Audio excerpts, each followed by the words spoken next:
안녕하세요. 주식 레고입니다. 제가 오늘 준비한 내용은요. 이제 신라섬유에 대한 차트 분석을 좀 진행을 할 건데, 이제 신라섬유 같은 경우에는 제가 예전에도 해지 종목을 준비하자라고 해가지고 굉장히 많이 언급을 드렸던 종목이고 분석을 많이 해드렸던 종목 중에 하나예요. 근데 신라섬유를 왜 계속 이렇게 해야 되냐면, 지수가 고점 부근에서 흑산병이 떴어요. 흑산병이라고 하는 거는 매도 심리세가 강해지는 캔들이거든요. 이거는 매도 심리가 굉장히 강해지는 패턴이고 음봉이 3개가 출현을 했기 때문에 밑으로 한번 급락을 강하게 빠질 수도 있는 자리라고 저는 생각을 해요. 근데 요번에 빠지게 된다면 이 매물대 부분이 14,500 라인이에요. 그래서 이거는 14,500까지 빠질 수도 있고, 하지만 요번에 만약에 14,500자를 이탈한다라고 했을 때는 저는 이거는 14,000까지 빠진다고 봅니다. 14,000이어도 근데 뭐 급락 이런 식으로 나와서 다시 이제 구름대를 지지를 할 거예요. 하지만 여기서 이제 두 가지 그림이 있거든요. 제가 봤을 때는 14,000 여기까지 빠지는 거는 좀 기정사실이고요. 여기까지 빠졌다가 이게 추세를 타고 우상향을 다시 할지, 아니면 여기서 구름대를 이탈을 해가지고 우하향으로 빠질지는 모르지만, 만약에 이 양갈래길에서 있잖아요. 양갈래길에서 만약에 이게 우하향으로 빠진다라고 했을 때는 저는 이거 12,700까지도 간다고 보고 있어요. 그래서 제가 아마 요때 한번 그런 얘기를 했어요. 아, 요번에 나스닥이 만약에 가면 12,700까지도 갈 수 있다, 12,400까지도 갈 수 있다 라고 요때 아마 얘기를 해드렸는데, 이때 이제 여기서 구름대랑 60일선을 지지를 하면 120일선을 지지를 하면서 주가를 다시 반등을 시켰단 말이에요. 근데 요번에 만약에 이게 근데 한 번에 밑으로 빠지진 않아요. 밑으로 빠지더라도 아마 요런 추세를 그리면서 밑으로 빠질 가능성이 굉장히 크고요. 밑으로 추세를 빠지면서 밑으로 가더라도 중요한 건 뭐냐면 여기에요. 여기 지금 이게 가격 조정이랑 기간 조정이 만들어지는, 그러니까 봐봐요, 가격 조정이랑 기간 조정이 만들어지는 요 수렴 끝자락 있죠. 요 수렴, 요렇게 수렴하는 요 끝자락에서 이게 방향성을 밑으로 정하냐 위로 정하냐의 문제예요. 밑으로 정한다면 저는 이건 진짜 12,000까지도 저는 다시 제가 나스닥을 가서 나스닥을 매도를 잡을 의향이 있고요. 이건 진짜 빅쇼트니까.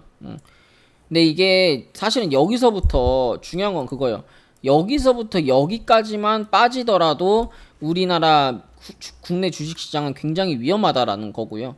굉장히 위험하면 사실 우리는 매매를 일단 안 하는 게 최고 우선 중요한 거고, 매매를 하더라도 진짜 이게 수급이 들어올 섹터를 해야 되는 게 저는 맞다라고 생각을 해요. 그러면 여기서 우리가 수급이 들어올 만한 섹터가 뭐가 있냐라고 하면 사실은 이제 신라섬유밖에 없거든요. 신라섬유가 이제 신라섬유 양지사밖에 전 없다고 생각을 해요. 일단 양지사 같은 경우에도 지금 보시면 주봉상에서 지금 주봉 쌍바닥을 만들어 놓은 상태거든요. 지금 주봉에서 쌍바닥 만들고 구름대를 기준으로 지지를 해주고 있는 자리이기 때문에, 요게 만약에 수렴 끝자락에서 슈팅이 나온다라고 했을 때는 이거는 사실 얼마까지 나올지도 모르고 15,600원? 16,000원? 그러니까 상한가 한 방 정도 나올 수 있는 저는 그런 월봉이라고 생각을 해요. 저점과 고점이 높아지는 월봉이기 때문에. 그리고 지금 일봉을 보시면 이제 수렴의 끝자락이죠. 자, 여기서 지금 수렴이 끝났어요. 그 상태에서 위로 한번 개미, 여기서 샀던 개인 투자자 물량 받아 먹었고 이제 다시 추세를 돌리는 자리이기 때문에, 지금 이제 추세를 돌리면 요번에 가면은 이 고점보다는 높은 고점, 추세를 이런 식으로 만드는 고점을 형성할 가능성이 굉장히 높아요. 그러면 요번에는 15,100원을 뚫겠다는 얘긴데, 15,100원을 이 자리에서 물량을 소화를 했기 때문에 요번에 가면 저는 17,000, 16,000원까지는 충분히 갈 거라고 저는 생각을 합니다. 16,000 요 자리까지 저는 충분히 갈 거라고 생각을 하고요. 그거에 맞춰서 신라섬유도 마찬가지예요. 신라섬유도 지금 월봉상에서 제가 지난번에도 이 설명을 해드렸는데, 요 자리가 이제 기준봉 자리에서 저점을 높이는 자리고 월봉상 쌍바닥이 나왔기 때문에 저는 요 종목도 지금 거래대금이 들어와 있는 자리고, 요것도 저는 요 박스권을 돌파할 거라고 생각을 합니다. 진짜 큰 시세가 나올 거라고 생각을 해요. 신라섬유도 이게 지금이 될지 나중에 될지는 모르겠지만, 근데 이게 지수를 사실 이런 종목을 안 해도 상관없어요. 이런 종목을 사실 안 해도 상관없는데, 중요한 거는 이렇게 이제 품절주들 올라가고, 오늘 시간 외에서 모나미나 이런 애들 갔잖아요. 이거 뭐 이유는 이제 문재인 대통령이 일본을 안 가겠다라는 이제 그런 재료로 올라간 건 맞아요. 근데 모나미랑 반일 테마들이 왜 올라가냐면 지수랑 반대로 가는 헤지 종목들 중에 하나예요.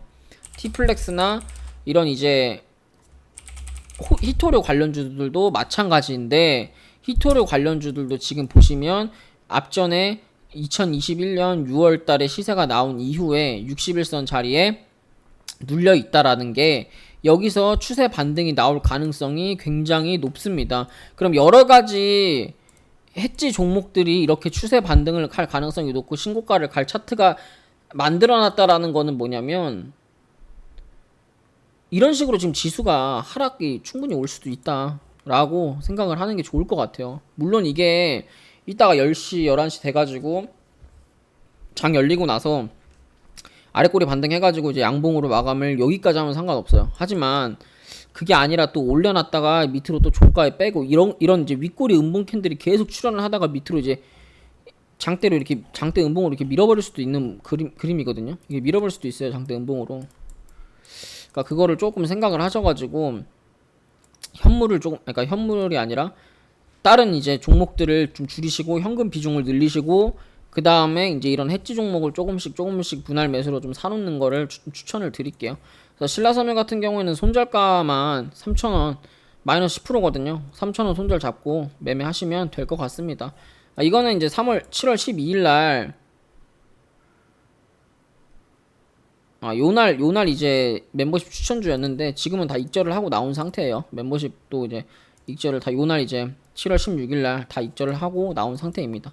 그래서 오늘 제가 준비한 내용은 이제 신라섬유에 대한 얘기고 양지사 같은 경우에는 이제 손절가 13,200원짜리 손절 잡고 대응하시면 될 것 같습니다. 그래서 신라섬유나 양지사 제가 제시해드리는 손절가 참고해가지고 여러분들 매매 한번 해보시면 될 것 같아요. 제가 오늘 준비한 내용 여기까지고요. 도움이 되셨다면 좋아요랑 구독 알람 설정까지 부탁드립니다. 감사합니다.